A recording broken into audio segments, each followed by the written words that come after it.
Flosstube. It's Valerie, and I'm back. Today is March the 5th, and I was not around last week, and I'll tell you why. We had a week, I think it was Monday or Tuesday night. It was very, very windy, and my sister came over to have dinner, and when she came in the house, she said, "Do you realize that one of your trees is on fire?" We were like, "What?" And we have a long lane, a long driveway, and a bunch of evergreen trees, which are supposed to be a wind block because our house kind of sits on a hill, and it does help as a wind block for wind coming off the hill, but unfortunately the electric line runs right along there. And it wasn't an evergreen tree, thankfully. It was an old ash tree, had been uprooted and had fallen and pinched the electric line. So the electric line was sparking, and there must have been like a squirrel nest or something that caught on fire because there was this huge ball of fire in the tree. And of course, my husband came in and immediately called 911. The fire company showed up immediately. Our power company did not show up. And the fire company sat there for about 2 hours or so, and they finally, around 11 o'clock, they said, "We have to go. We have another emergency that we have to go to. We're terribly sorry. We've been sitting here watching it for 2 hours. It doesn't seem to be spreading. But keep an eye on it, will you? And if it should change or get worse, call us immediately. We'll come right back." And keep trying to call the power company. So my son took first watch. He usually stays up to about 2 o'clock anyway, and from his bedroom he can see this line of trees, so he could see the ball of fire. I'm not kidding, it was a big ball of fire. And around 2:30 my husband took over, which was a pity for him because he had to drive to upstate New York for a business meeting the next day, but he couldn't sleep anyway, so he would get up like every, half an hour and go out and check it and make sure that it hadn't spread to the other evergreen trees. And the other thing was that lots of sparks were flying and being taken towards the barn, which terrified me. And also all those other evergreen trees there, if they'd caught it would have been a disaster, but the firemen said they watched the sparks and they pretty much would blow to the ground and be out, excuse me, go out before they hit the ground. So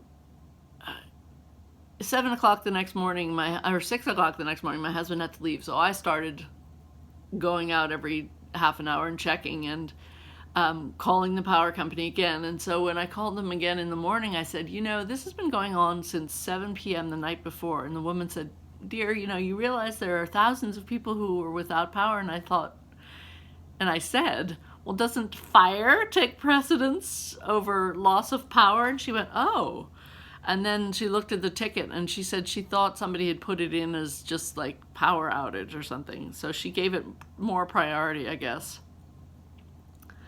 Which I don't understand. Anyway, I don't understand because every time we called, we said in a panic, "We have a tree on fire. We're terribly worried about it. Please, the fire department was here," and everything. Anyway. About between 8:30 and 9, 2 guys from the power company came. And of course I was doing my half-hour check. So I went out to check. It had been a big ball of fire. I came in, I talked to my husband who said he'd gotten where his meeting was at work and wanted to know what the fire was doing. And I said, nobody was there. But then of course when I went out, the 2 guys were sitting in their trucks and I said, "How long have you been here?" And they said, "About 20 minutes. And I said, "Well, now look at it. It's just a smoke. It doesn't even look like anything, but it's been a big ball of fire." And they said, "Oh, we believe you. We've been sitting here watching it, and as soon as a gust of wind comes, it flares right up again." Well, right then, you could hear it, and up at, a big ball of fire again. But what had happened by this point was the tree that had fallen over and pinched the wire, which was shooting sparks, had burned so much. Like it was this huge tree trunk, and it had burned not all the way through, but almost enough that it freed the wire that was pinched. So it wasn't causing as much sparking, which was good. But it was still, when the wind would come, it would be on fire again. So they said, "We have called our tree people. We're just sitting here waiting for them." Well, tree people came around noon. And of course, then we had to turn our power off, so we were without power till 6, which I didn't care because they were dealing with the fire finally. So I was grateful for that. And so when the end, I had to go collect my daughter from school, so they had to move all their trucks and everything. So I brought them some treats when I came back because I said, I am so appreciative that you are here, finally. I didn't say that, but I said, I'm so appreciative that you're here. Thank you so much. It was so scary. And they all were very conciliatory and said, yes, we can understand how scary that was. Well, that was the start of the week. That's all I'll say.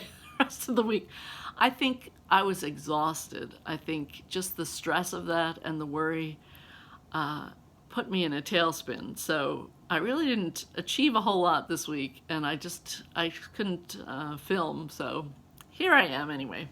I'm not apologizing because you're not supposed to apologize. It was Sir Francis Bacon who said never apologize, never explain, but maybe that got him into trouble. We know how it ended for him, so maybe you should apologize and explain. Anyway, that's my big exciting fire story. What shall I show you first? I do some finishes, so maybe I'll pull those out first. Not fully finished, of course, not yet, but I did finish my little,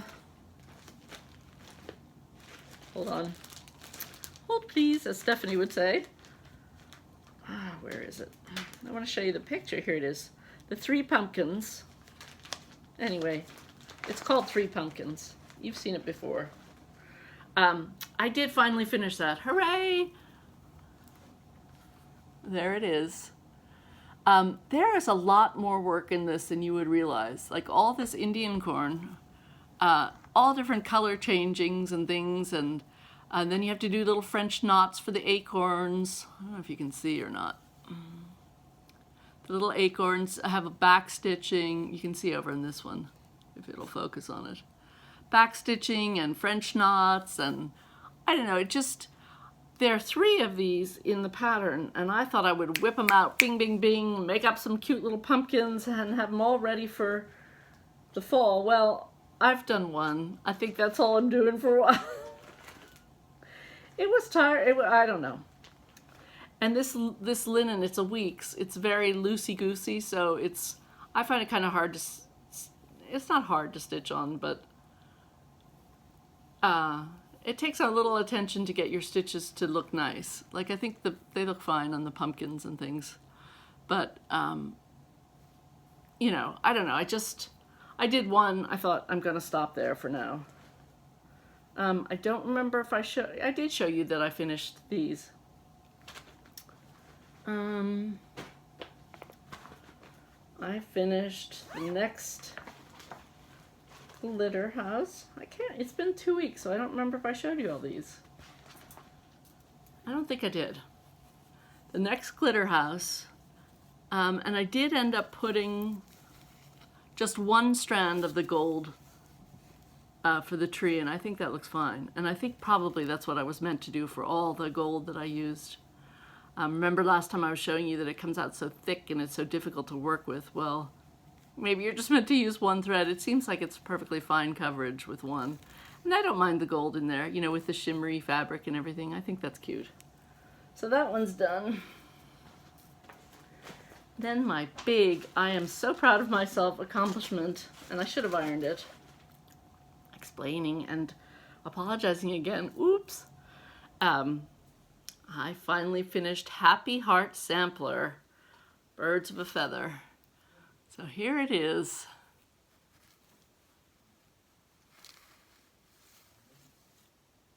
And I think one of the things that was holding me up so much was trying to decide whose initials to put and what date to put and everything. So I finally put my mom's initials here.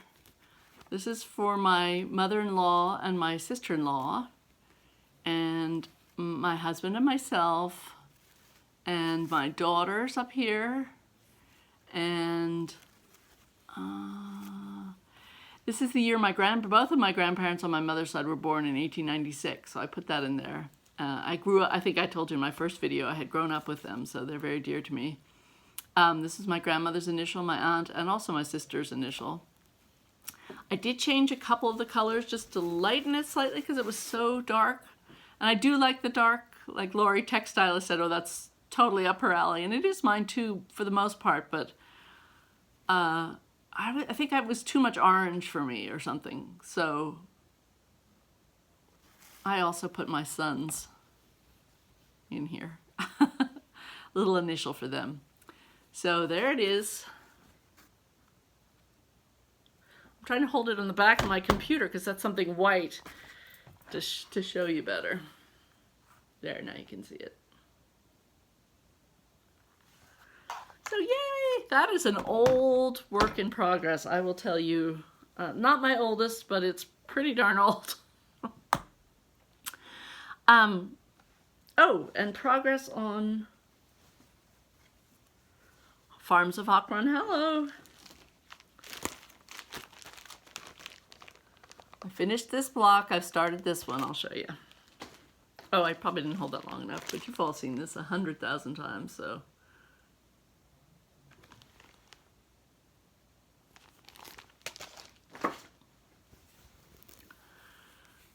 There it is. So that one's all finished. And this next one, I'm pleased to say, I think is going to go super fast because I've already got the 2 little chickens in there. Have you guys seen that internet thing? My son just loves it. Little girls going, look at all those chickens. I'll have to put a link below so you can be as amused as we are. For some reason, our family finds that hilarious. And we watch it 100,000 times. But look at all those chickens. There's only 3 actually in the pattern. But look at it. I think this one's going to go really fast. There's only that, which is full coverage. And then it's like a little framed outline of the barn and the 2 guys hoisting the sides and little farm barn back there. And then Monday barn raising. So I think that will go quickly. And which means new start time. I do believe that February has finished. Finally. I told Barb and Leanne of Lost and Floss that I was besmirching their name all over the internet. Wherever I could put something about, darn that Barb and Leanne, I would put it Instagram, Facebook, you know, on YouTube. I didn't care. I was mad. But I was doing it, so I think that's really, I have to say, hats off to you ladies, because that's probably the only reason I got that Happy Heart sampler finished. And you know, that was a progress waiting for its turn for a very long time. So at least I did that. And now I can pick something new, which is very exciting. And of course, market. Oh my gosh, market. I may or may not, or may have placed a few pre-orders here and there, which I'm waiting for my little friends to come back from market and deliver the goods. There were so many things I liked. I mean, so many of all the designers we all know and love. I made a little list, like Lila's Studio, Lila's Designs has some beautiful things. Shakespeare's Peddler, I bit the bullet and ordered that one Savior's Praise sampler because I loved the border, how she put on so many different little things in there. And I remember singing that hymn as well, so that was fun. Paulette Stewart, of course. Brenda Druget, of course. Scarlet House, Pineberry Lane, Blackbird Designs. They're all beautiful things. Teresa Kogut, I love some of her new things too. Hands On Design has some really cute things. I don't know who has this, but the Isabella Sinclair sampler. Now that I'm onto this new sampler discovery kick, I really like that one. It looks very Scottish to me, but from what I've learned from Kay anyway, the letters that have the filigree around and the squareness and the house and Isabella and I think Margaret is another name on it, the very Scottish name, so I love that one. I've seen one, I think it's an older pattern, Hands On Design, called The Old Scot, which I'd like to do sometime, except he's a really grumpy looking old bald guy. I'm like, I might have to give him a hat or something. He's a little too scary. He looks a little bit skeletal to me.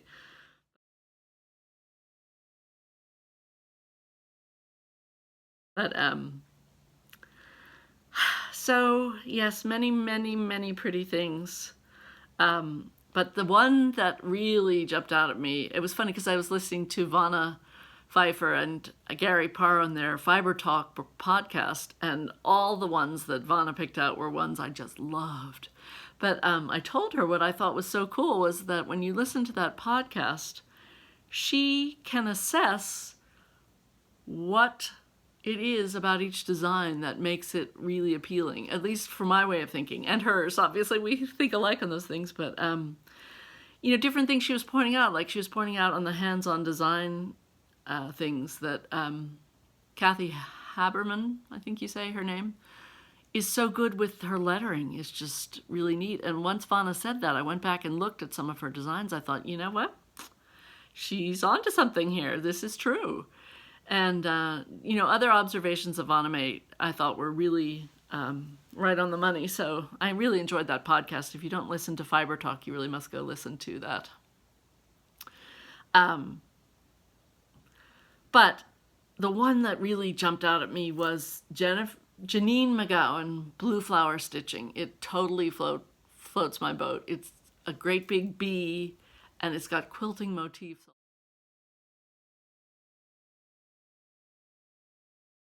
all over it. And then she's got a whole series of little squirrels with acorns. And I have to tell you about acorns with me. I have this peculiar, maybe it's not so peculiar, but I have a Scandinavian obsession. I think it started with the school I went to when I was little, was a Waldorf school, and we would do a main lesson for a couple weeks. It was probably more like a month and a half, maybe, or a couple months even. And when you were doing the main lesson, you totally immersed yourself in whatever that topic was. And one time we were doing the Norse myths, and I had that Dolaire's book of Norse myths. I don't know if any of you or your children have had that.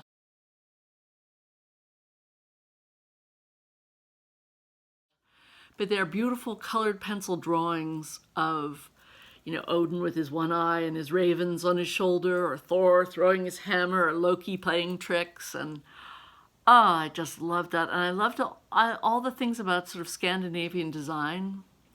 Sometime I'm going to show you my another obsession of mine, which is Marguerite D'Angeli books. Marguerite D'Angeli, I think she grew up in Michigan and moved to Pennsylvania maybe when she married. I'm not exactly sure. But anyway, she wrote a series of books based in this area. Historical books. It's like a sort of precursor to the American Girl dolls, because each story immersed you in the life of a young girl. There was one about Ellen's America, which was a little Swedish girl whose family had settled on the banks of the Delaware. There was Bright April, about a little African-American girl who was living in Germantown, Philadelphia. There was Henner's Lydia, about a little Amish girl, or Mennonite girl out near Lancaster. I just love all these books, and they were all beautiful, beautiful colored pencil drawings. Anyway, her daughter was the art teacher at the school where I was a little girl. And for main lesson, she would come in, and sometimes they would even get Marguerite D'Angeli to come in, and they would cover all our blackboards with these beautiful colored chalk drawings.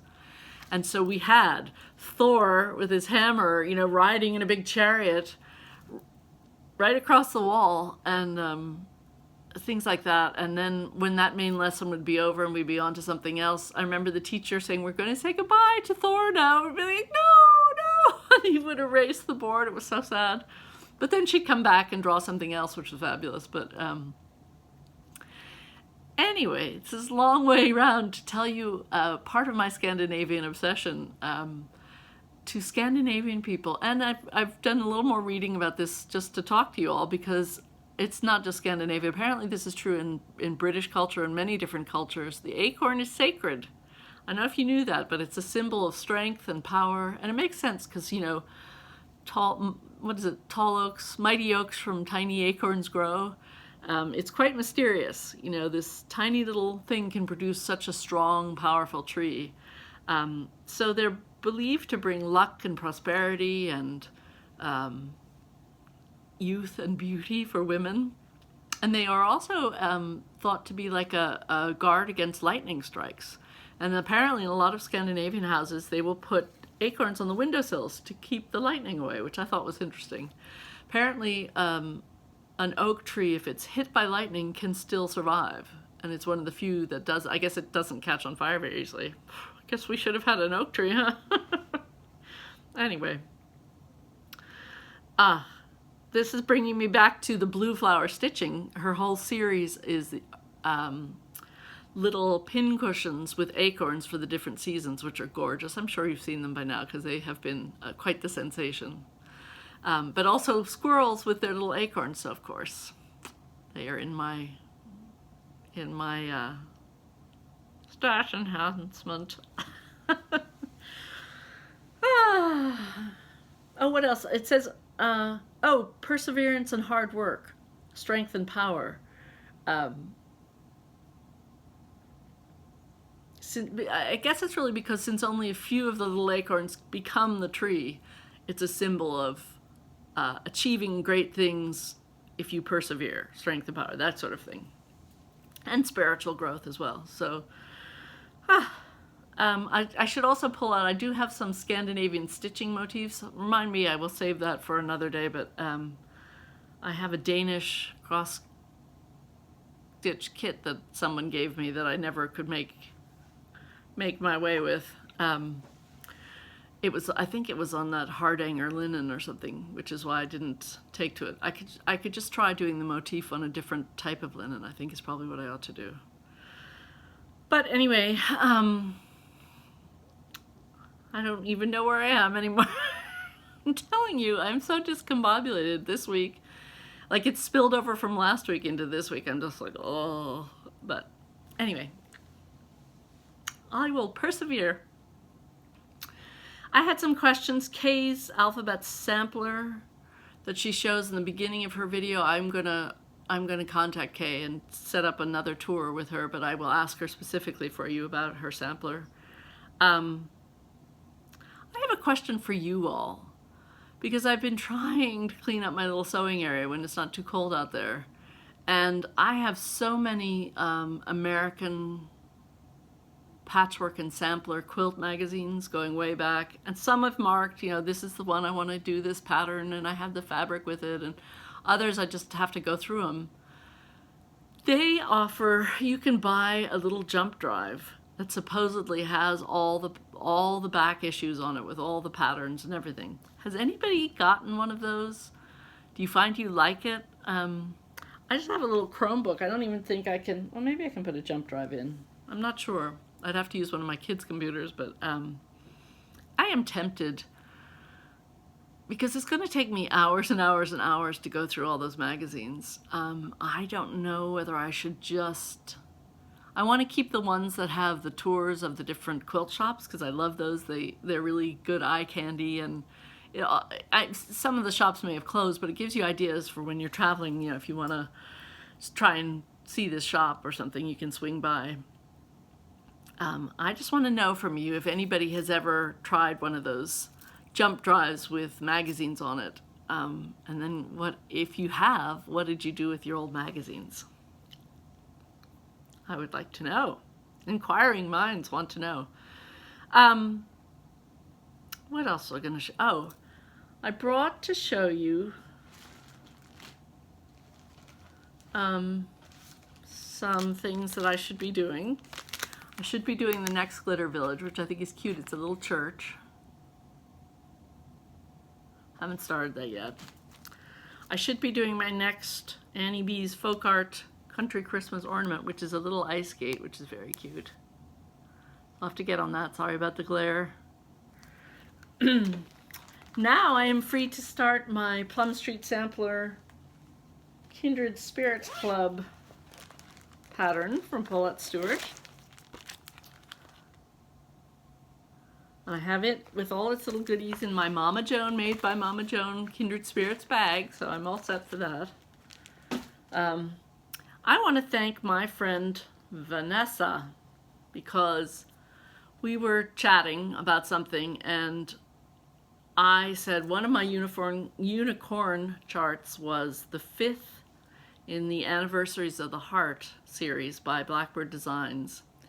And she told me where I could get it. So thank you, Vanessa. I am so happy. I now have the entire series. I have no idea when I'm going to start it, especially since I just worked all those initials into my Happy Heart sampler.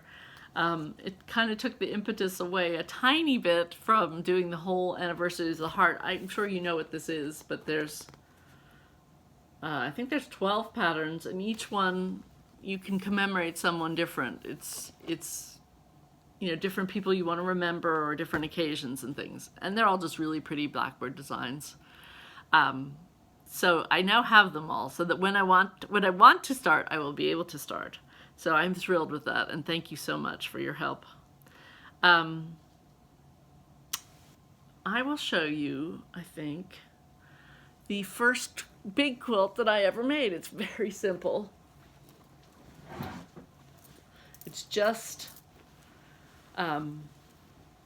around the world pattern. So it goes, you know, around the world.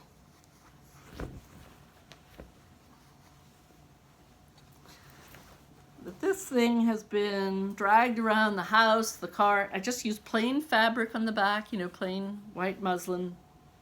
But I did hand quilt the whole thing myself, which is when I was teaching myself. I think the very first thing I made was a little pillow with a star in it, which I think my roommate in college took. I'm going to ask her someday. But then after that I thought, oh, I'm going to try a big quilt. And so I don't think I did such a bad job. I hand quilted everything. I mean, I just went around each square. It was very simple. But when you're teaching yourself, I'm quite pleased with my little stitches. I think I had been out to, I went out to Lancaster for something and went to one of those quilt museums out there and looked at some of the quilts there, and I thought, my stitches aren't so bad. I mean, I thought you had to make them absolutely, precisely, exactly the same and tiny, you know, which is the aim, and I'm aiming for that, but I thought, well, mine don't look far off from what they're supposed to look like. And the other thing I want to show you is a quilt, which is much beloved. You can see it's all worn out here. Like the fabric is getting worn out, sadly. You can see it's wearing through. But it's, I guess it's from the 1930s or 40s, but this was made, my dad grew up in Ohio on a big family farm, and there were 12 children. And he had 2 maiden aunts who were prolific quilters and made each child quilts, you know, growing up, and quilts for their beds and quilts when they got married. Well, this I think was the quilt they made for my dad and mom when they got married. So maybe this was the 1950s, 40s or 50s, 1950s. But this whole thing is completely hand quilted. And appliqued. I just love it. And the funny thing is, my mother always said, oh, they made a quilt for every grandchild except for you. Because I was the youngest at that point when they died, and they hadn't had a chance to make my quilt yet. And I swear that's caused me to, you know, pursue quilting and want to make quilts myself, because I always remember my mother. She wasn't being mean. She was just, you know, she's just saying it like it was. She was saying, "Oh, they made everyone a quilt," and then she would think, "Oh, except for you." So I have this one now, which wasn't really for me, but it was for my parents, which makes me thrilled and brings me to another topic, which is Ohio. I'm going to go to StitchCon, and I'm wondering how many of you guys are going to be there. I'm so excited I'll get to meet you all, or some of you anyway. So let me know if you've signed up to go to StitchCon this year, and if so, I can't wait to see you. I'm not going to actually stay at the hotel. I'm being cheap, and I also want to see my family, so I'm going to stay at the family farm, which is about an hour from Cincinnati. And my plan, I hope it's a good plan, is just to drive in every day. I hope I don't miss out on too much fun doing that. You know, I'll stay and go out to dinner with people if they're going or whatever, but then I have to drive back to the farm. But I want to see, I have an aunt there that I want to see and other cousins and stuff. So, you know, in between or whatever, I can visit with them. That's what I'm thinking anyway. So we'll see. I've never been to a stitching event before, so I'm really excited. I can't wait.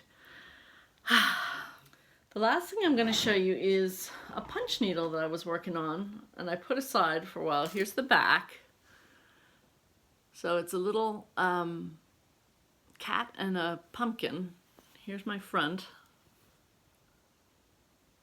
I gotta redo his nose. Came out kind of wonky, but I'm getting there. I don't know why I put it aside. But I want to show you these other things, cool things I got from Not Forgotten Farm too. I got this lovely box, and the way this works is you can pull the lid off. I don't know if you can see in there. You keep all your supplies in. Oops, that's the pattern. Oh, I can show you what it is. It's a Brenda Gervais Boo and Jack punch needle design. But it's got a place for all your, here are my little threads, here's my punch needle, and then, this is super cool, this folds up and you can hang your little Valdani spools along here and just work from here, which is really cool. And also you can slide this box lid in behind, and that, which way does it go? I'm not showing you this very well, but there's a way that you do it, and you slide this in behind and it makes a thing you can clip your pattern to, so you can look at that while you're stitching. Very clever. To people who make these things, I admire them greatly. And I also got this little box to hold extra spools in. And this is a little spool winder like you'd have for floss, but that you can put little bobbins on there. It comes with extra little bobbins. And you can wind your floss from